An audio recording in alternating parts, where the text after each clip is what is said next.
1930, naissance sur le fleuve Artibonite, l'idée du plus grand barrage hydroélectrique d'Haïti.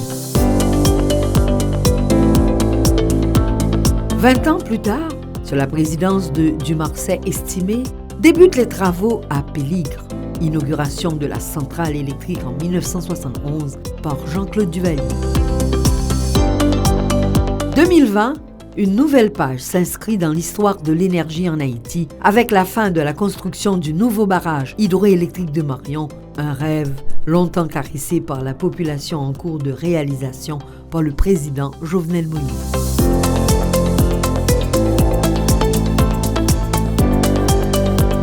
Jeudi 25 septembre 2020, nous quittons la ville de Hinche au petit matin en direction de la rivière Marion.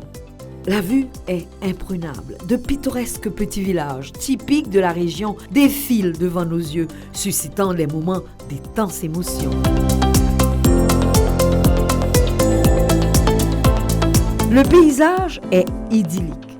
Nous arrivons à Terrier-Rouge et 3 virages plus loin, nous sommes à Grand Bassin. Un immense chantier à ciel ouvert s'étend sur plusieurs centaines de mètres, offrant à la vue un paysage tourmenté, un spectacle pour le moins surprenant.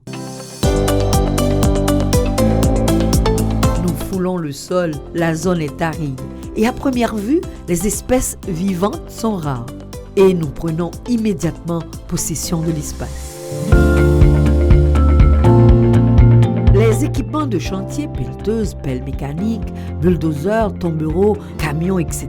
sont déjà en place, éparpillés ici et là. De solides gaillards alliés en file indienne se passent en chantant un seau rempli de ciment jusqu'à l'échafaudage, déversant le béton dans le coffrage. Ce magnifique ballet rythmé se déroule avec grâce. Travail presque entièrement manuel, prouesse technique humaine, vu l'envergure du travail. Le nouveau barrage de la microcentrale hydroélectrique va jouer un rôle majeur dans la région. Le choix de l'hydroélectrique s'est imposé pour lutter contre la consommation des combustibles fossiles, démontrant par la même occasion l'engagement de l'État pour la protection de l'environnement, combat combien vital pour l'avenir de notre planète. Ce défi gigantesque est sur le point d'être relevé.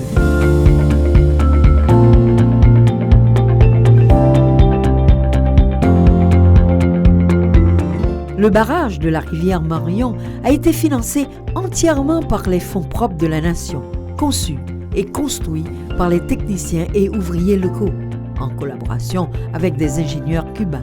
Un bel exemple de solution pour la prospérité de la communauté. À tout seigneur, tout honneur.